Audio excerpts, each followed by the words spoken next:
everybody. My name is Matt Jackson. I'm the chair of this year's TechX subcommittee. Feel free here while I'm talking to post and chat where you're joining us from. And welcome to this morning's session titled Innovating Responsibility, Ethical Insights into Automation Within Construction Engineering. So David Vesey of John Deere will be speaking to us on the delicate balance between innovation and ethical decision-making for automation in the construction industry. And I have the pleasure of introducing David today. David is a senior product manager for construction autonomy at John Deere, where he applies the latest in self-driving and remote control technologies. In his prior role at John Deere, he was lead engineer on the industry's first mastless global navigation satellite system guided motor grader. He is a IEEE senior member and holds 12 patents on construction equipment automation.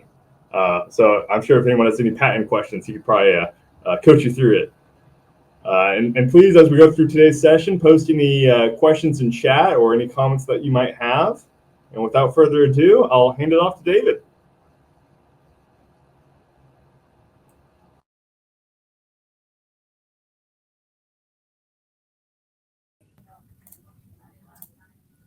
A lot of button clicks to do that. So I appreciate the opportunity to be here today. As Matt said, I'm David Vesey. I'm the Senior Product Manager of Autonomy for John Deere Construction, and looking forward to joining with you today. I'm going to pop up my screen here. I got a couple of slides to talk through. And just from a screen check, coming through correct, looks like it. Perfect. Awesome. So we're going to talk about innovating responsibly, and we're going to talk about ethical insights into automation within construction engineering. And as Matt mentioned, today's synopsis, which you've all read, highlights some of the decision-making, the ethical balance, and a lot of good jargon. I wish I could take responsibility for it, but thank you, generative AI, for giving me a bias for what this presentation can be balanced around. I hope that I can do it justice, because I believe that this is a very good topic that we can dive into, and I look forward to sparking your creative juices and diving deep into the dilemmas that we face when we start looking at the advancements of technology, and leave you with some provocative thought that I hope guides you and sticks with you as much as it sticks with me every day. So really today I'm going to give you a quick introduction. Matt did a great job, so we can skip over that quite quickly. But I'm going to talk a little bit about trade-offs. I'm going to talk about defining the box around operation and some of the thoughts that we do with self-driving and remote control or just machine automation in general. And then we'll leave yourself with a closing thought that I hope sticks with you beyond today and throughout your career. I will have time for questions and answers at the end. I believe this presentation is about 30 minutes, although I can get a little long-winded. So please make sure you send your comments throughout the presentation, put them in the chat. The IEEE team is gonna interrupt me throughout this to make sure we answer those questions hot while they're front of mind, and we'll go from there. And there are a couple of spots I do ask for some dialogue. So again, please use that chat function throughout the presentation. So just to reiterate, again, I'm David Vesey. I'm the Senior Product Manager for Autonomy for John Deere Construction. And yes, I'm in the right room, even though that doesn't say engineer in the title. I have been with Deere for about 15 years, mostly on the engineering side, before making the jump over to product management.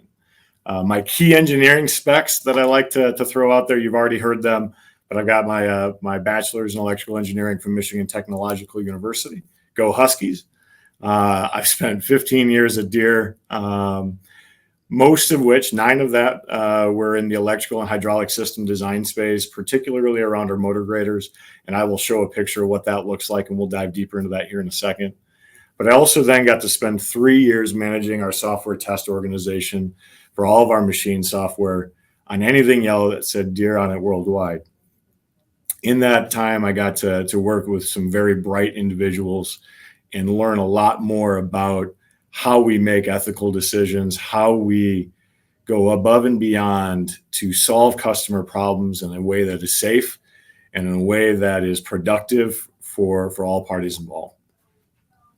I do have 12 patents in construction automation. I have a couple more filed, but looking forward to diving into some of the more fun projects that I've had, and I've been an IEEE senior member since 2022. So one of the biggest things that I believe when I was in school, they taught us really well on how to solve problems, but they didn't necessarily tell us that there's never necessarily a right or wrong answer to every question. It's pretty easy to look at a circuit diagram and say, okay, solve for the resistance of R, right, R1, or it's pretty easy to take a requirement document and chew through the code. Now, there's challenges there. I don't mean to slough off and say problem solving isn't difficult. It's definitely got its complexity. But when you get into industry, one of the biggest challenges is finding the right balance between the different trade-offs, whether that be in safety, whether that be in technical ability to solve the problem, whether that be in some of the restrictions you have to put in order for the product to be operated, the impact it can have to the customer. I can come up with the coolest and best and most technically intricate design in the world, but if nobody uses it, or if it doesn't actually solve the problem, then it's probably missing the mark. And how we find as engineers the balance between those items can be a challenge. Fortunately, in our line of work, fortunately in construction, when we talk about safety and we talk about how John Deere looks at it, I have been fortunate that safety is always key. And when we talk about automation and we talk about autonomy in our industry and in our world, right, if it's unsafe, we're not going to do it.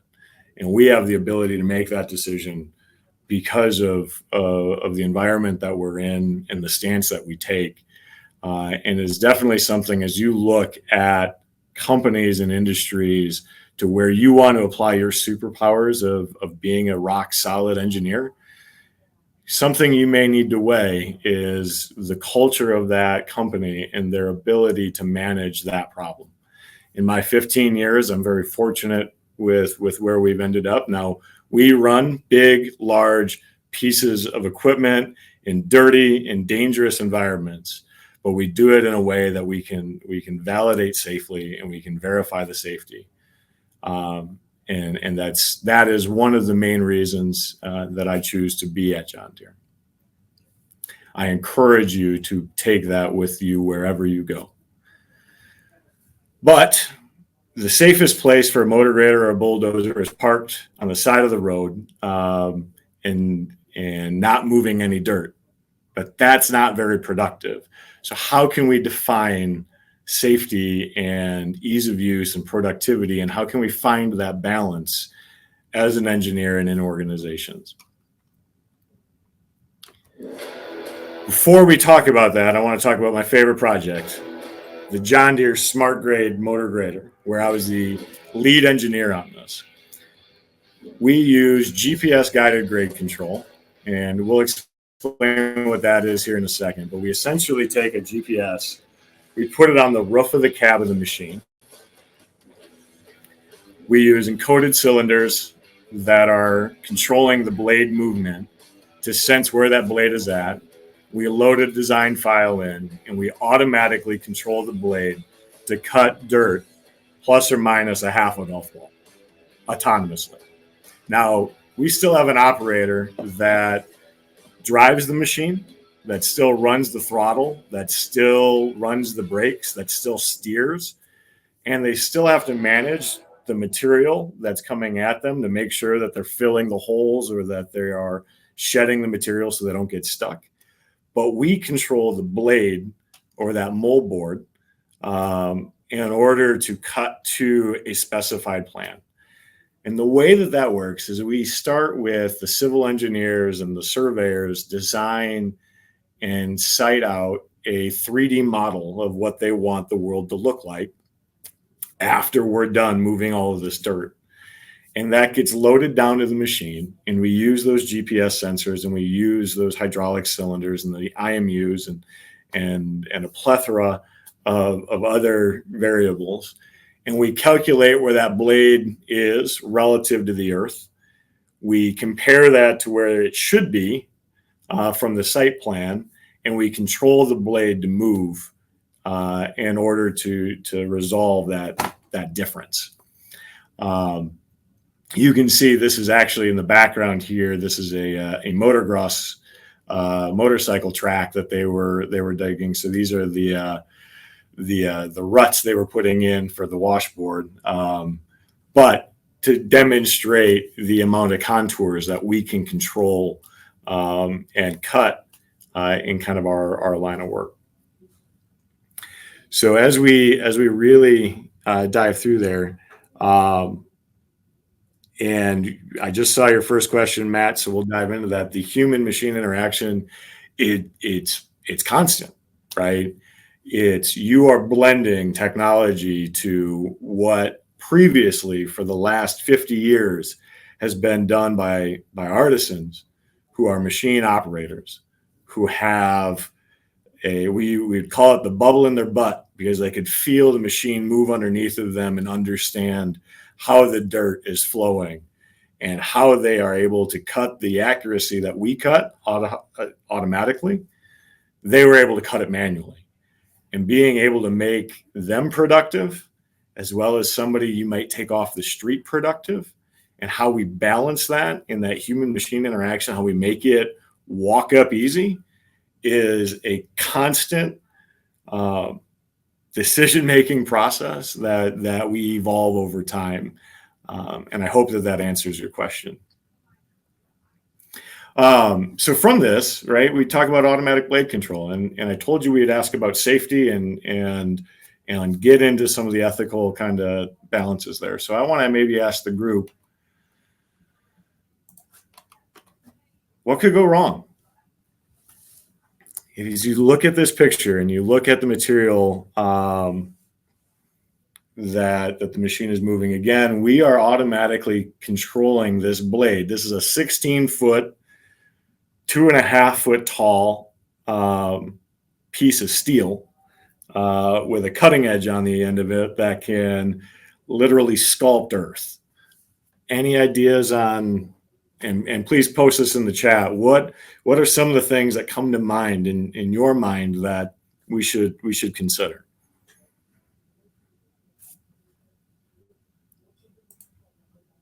Rocks on the path? Absolutely. Rocks on the path, how we manage that piece. The road surface becomes hard and solid like a rock. Very good one. Absolutely. Bumps in the road. Yep. What else you got? Any others?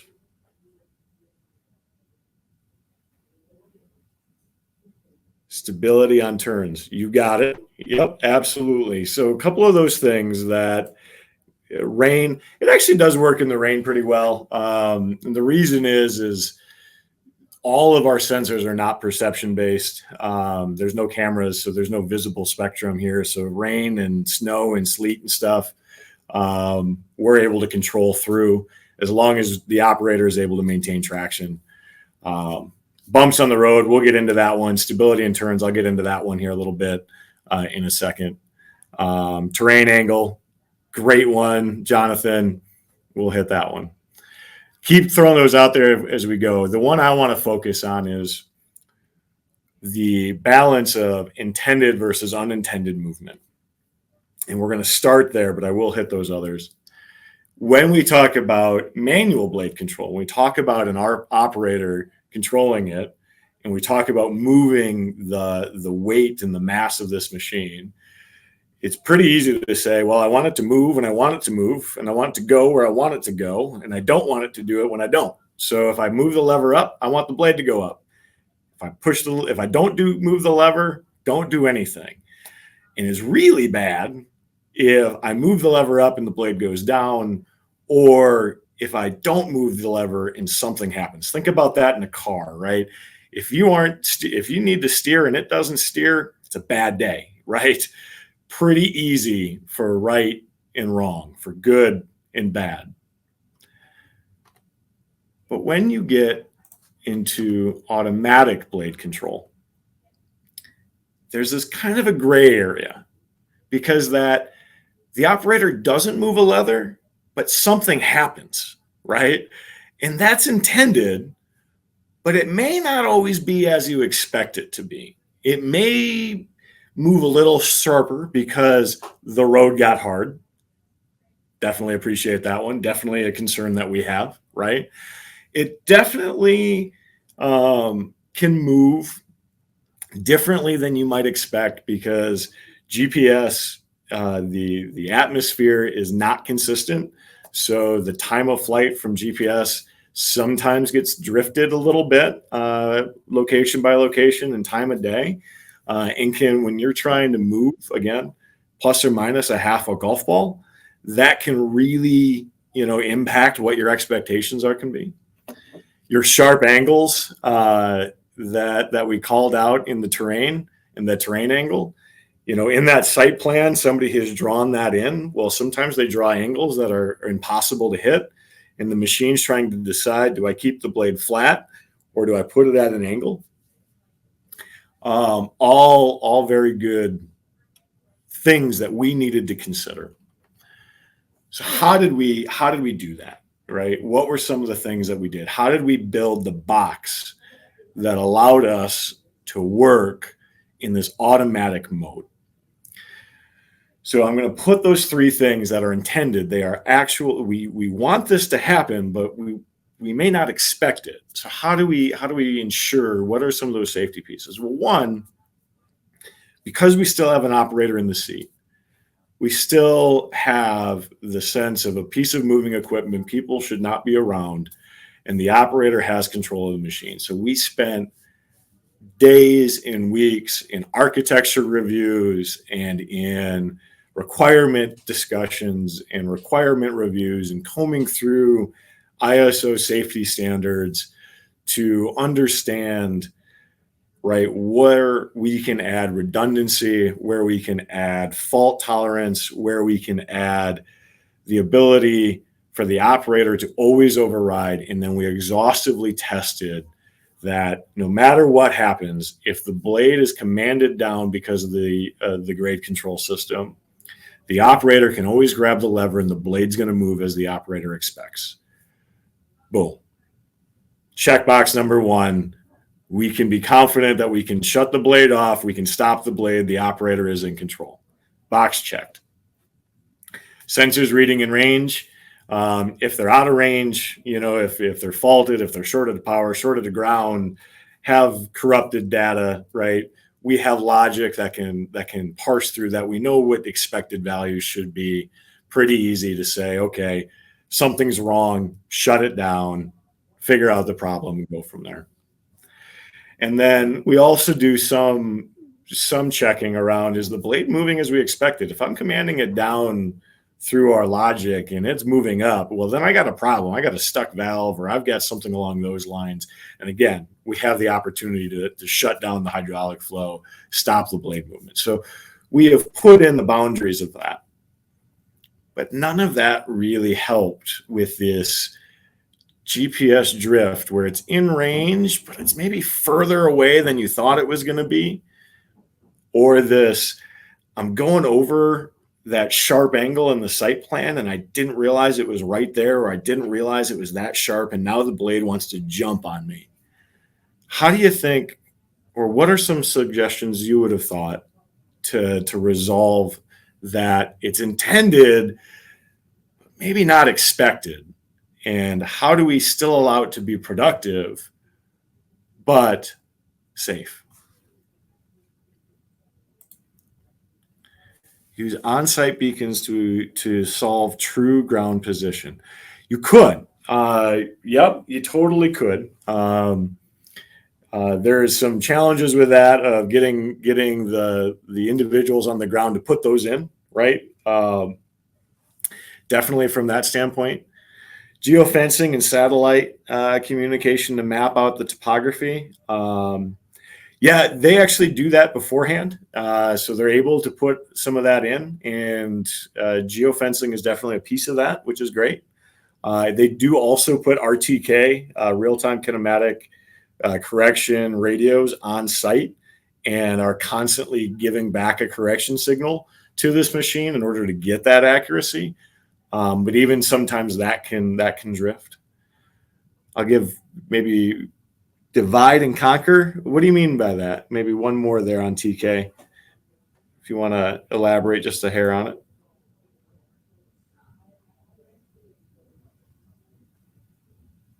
Well, there you go.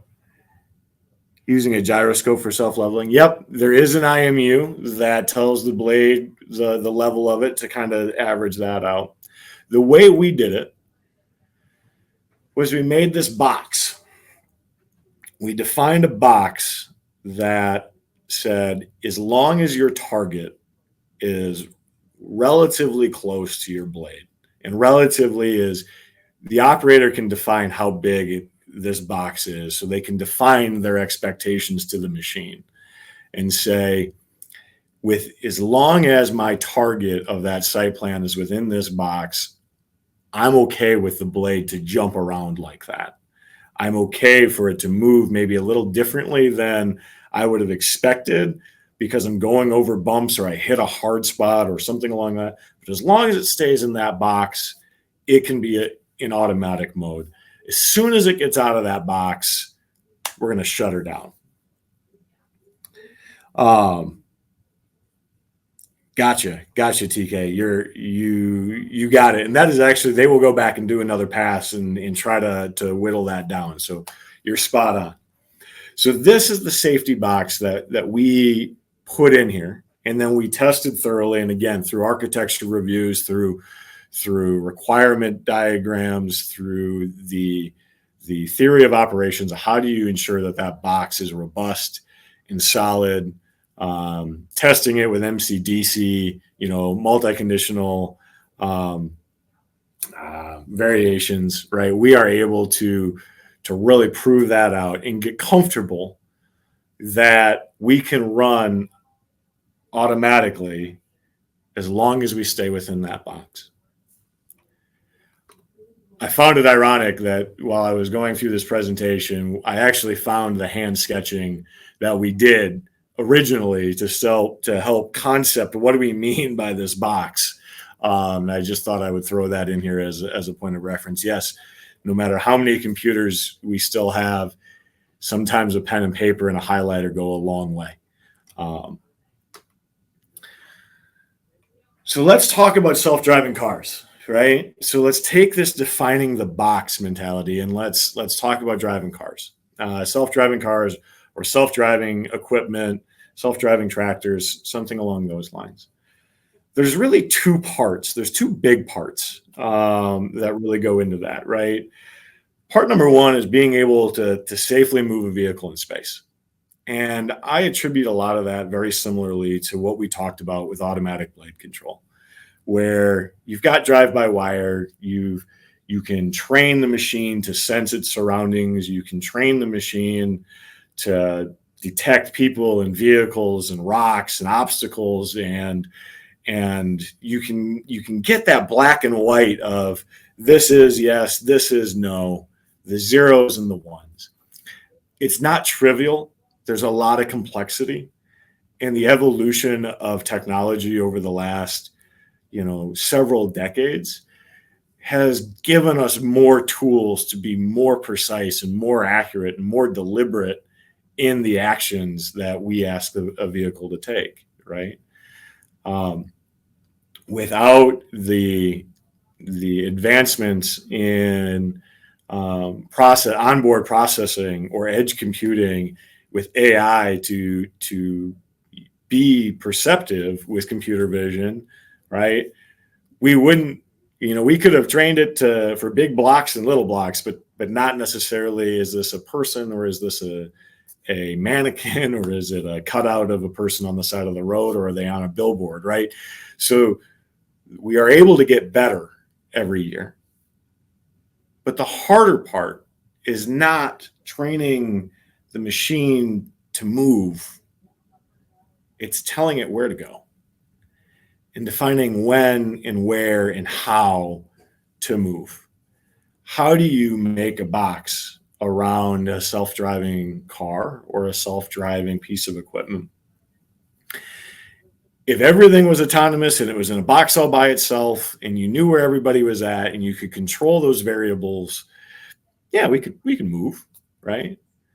But when you start introducing human operated machines or pedestrians or poor visibility or inconsistent signage, you run into the chaos of what the real world is like and how we navigate through there.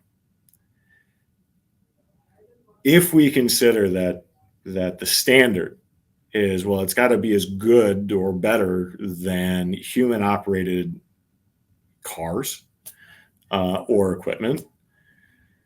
In 2022, despite driver's education, good infrastructure, relatively good infrastructure, consistent traffic laws state to state, 42,000 people were killed in automobile accidents with human operated vehicles. So our target of being as good or better still doesn't sit well, especially when you're trying to remove that person from the seat. That means the burden of being able to do that safely, because now you have the opportunity to take some of those variables away. You still got to be better than it. And the problems that we are going to have to face, the problems that you in your career are going to have to face, whether it be in self-driving or whether it be in generative AI or whether it be in data analysis or website design or you name it in the spectrum of electrical and computer engineering, is going to be less about the tools that you can develop. Now, those are important because they give you the ammo to take action, the ability to code, the ability to understand technology. That gives you the tools to act. But you need to make sure that you keep yourself engaged in conversation and collaboration and a mind that is open to have the tough discussions about the ethics around when, how, and where are we going to apply this technology to the space. And this is a very generic example, but the one that sticks with me is the train switch dilemma, where fortunately in my line of work, we don't have to make this decision, right? In the construction industry with heavy equipment, my decisions are, if it's A or B, man, I put the blade down and the ripper down, we stop, and we don't have to make the switch. But as we look at autonomy as an industry, there becomes these challenges where there is no right or wrong. There is all wrong or all non-ideal scenarios, and how do we navigate that? And the question is, do we as a society have the mental capacity and the consciousness in order for us to navigate together how we define what is the box that we are going to allow machines to operate within? What is that box that I say it may not be expected, but it is intended, and it did work within where that box can sit? You can look at the articles in self-driving cars right now about the accidents that they've had. And the one that comes to mind a lot when I was preparing for this presentation was the incident where the robo-taxi in San Francisco got in an accident because somebody hit their car, and then that hit them into a pedestrian, and they drug the pedestrian down the street until they came to a safe stop. And there are a lot of things about that we're not aware of. We have not done deep dives into it, but one of the things that has come out is the vehicle did what it thought it should do because it thought it got hit by a side object and it tried to get out of the way to a safe space. Was that right or wrong? A lot of scholars are arguing it. Continue to be engaged in that discussion. Continue to think about how do you better define the box so that we don't have to ask that question when it happens because we asked about it early. The last thought I want to leave you with is the space between. You are all experts. You are all experts in digitizing the world and taking the analog world that we live in and breaking it down into zeros and ones. And no matter the amount of supercomputers that we create or the petabytes that we can crunch, the space between 0 and 1 is always infinite. And the space between 0 and 1 is where the efficacy of life resides. Stay engaged with how we define what that step looks like the further we go. With that, I'll open it up. Questions, answers, happy to chat.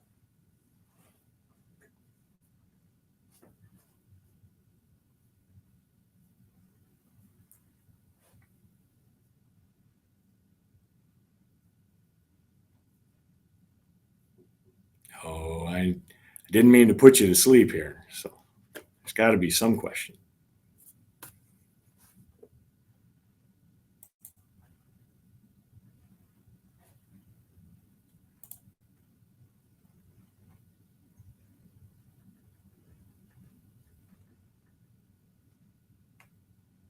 Totally. I think it's Caleb. Caleb, totally. That, yeah, as we advance, there's more variables you can add to the equation. There's always a variable you can add, like moisture to a saw blade, or the conductivity of skin that throws on a brake and stops the saw blade, right? And I guarantee you that there was still at least one instance where that didn't work. Oh, did I miss one? Looked like one came up and dropped.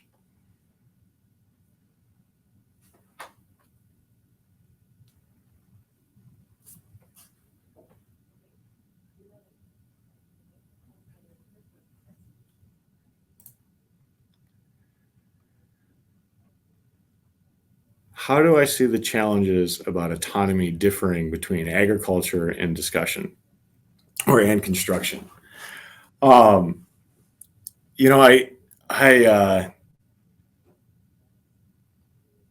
Being a John Deere and being a leader in the organization in the industry on the agricultural side and in the construction side, and having a lot of parallels to automotive. One of the funnest intellectual conversations that we have is, in agriculture, you're in a field all by yourself. And because of that, you never know who's going to run out, what animal's going to run out. There is this wide array of variability, and they would argue on the ag space that in construction we can put up barriers, we can make no-go zones, we can say keep out, dangerous, right? We've required people to wear vests and hard hats and everything else. The flip side is, even with all those barriers, we still have the chaos of a job site, right? And chaos is real. The chaos of, you have operators and laborers in the dirt with machines. and we can guard it out, but they still have to listen to it. So we have to be as good on both sides of that. There is a different level of variability between different job sites, between different fields, and between different missions. Fortunately, just like with cars, there's different variability on, do we do highways or do we do side streets? Being able to separate the different variable environments, to be able to focus and prioritize the parts of that human machine interface differently, are the biggest gaps. The biggest differences between, I would say, automotive, agriculture, and construction is we prioritize differently the first problems to solve. We live with chaos. It can be boxed out in other areas. It can't be in others. And that's the biggest difference that I see. Super safe machine will be super slow. Customer may not be super happy about that. Yeah, you are spot on, Miguel. And look at our competitors. They have been running in the mining space for decades, and they're able to run in the mining space because speed's not as important, and they can put some safeguards in, and they can. The risk is that much greater, so their tolerance to the speed or the productivity impacts is higher because the risk is higher. It comes back to that slide of balance of, okay, when can I get the perception system fast enough, smooth enough, so that we can move faster, so that my box is bigger around the machine because I can see around it better. I can better react within that box. That's where the technology and the tools of tech, like faster processors and better algorithms for machine learning, allow that super slow machine. That's why we're not in the market today, to eventually be that right balance point to tip and bridge the chasm to go into that. And until that happens, until we're at a point that the customer is happy about it, it's never going to take off, right? It's finding that sweet spot. Could laser detection on the blade measure the distance from the ground and adjust for elevation? Also, could there be sensors near the blade that could detect heat anomalies, like the difference between a body and the ground? Totally. Totally, Caleb. Absolutely something that that is a possibility, because of the willingness for contractors to put the boundaries of, hey, you stay at least 50 feet away from the equipment at all times it's moving. You make eye contact with the operator. We haven't had to take that next step. But definitely, if we had to, those are mechanisms that could be provided to bridge that gap. Tech innovation often outpaces regulatory bodies' ability to understand, legislate safely expectations. How do we work with these groups on frameworks for the future? Or how do you communicate highly technical safety to non-tech audience? Great question, Robert. You're right. Government agencies tend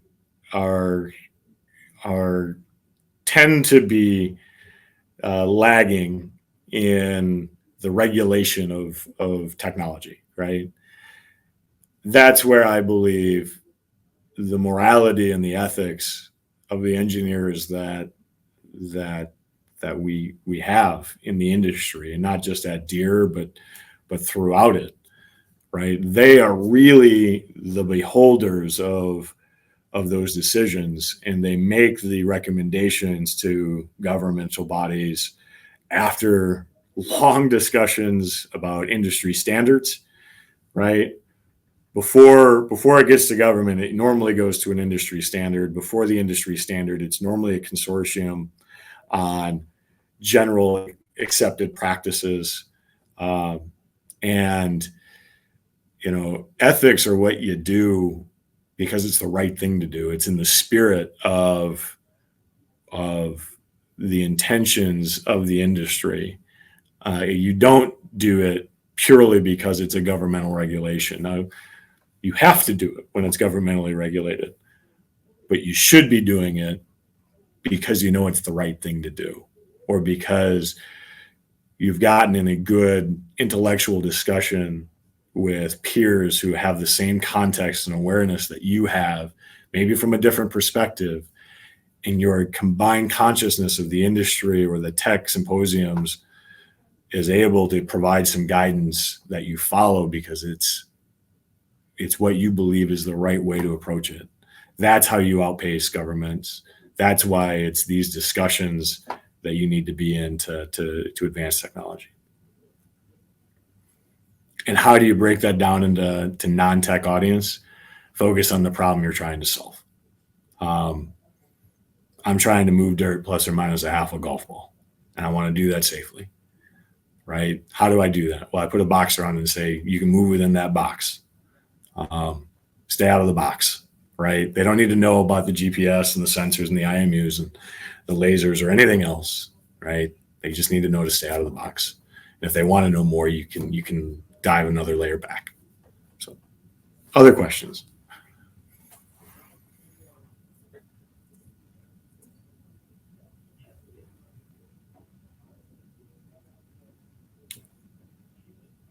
Well, perfect.